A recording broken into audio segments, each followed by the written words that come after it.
New Zealand cricket team के batter Kane Williamson का कहना है कि मेरी कोशिश होती है कि ग्राउंड में जाऊं और टीम के लिए कुछ करूं, मैं नंबर्स का नहीं सोचता।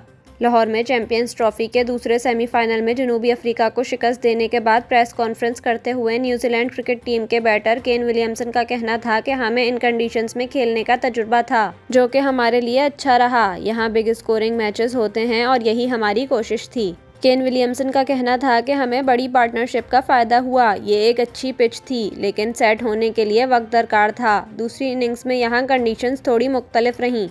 इनका कहना था कि दुबई की कंडीशंस मुख्तलिफ हैं और हर टूर्नामेंट में मुख्तलिफ कंडीशंस का सामना होता है। राचिन रविंद्र में बहुत टैलेंट है, हम दोनों ने फोकस बरकरार रखा। राचिन रविंद्र एतमाद के साथ बैटिंग करते हैं। हमारा फोकस अगले मैच पर है, इसके अलावा कुछ नहीं है।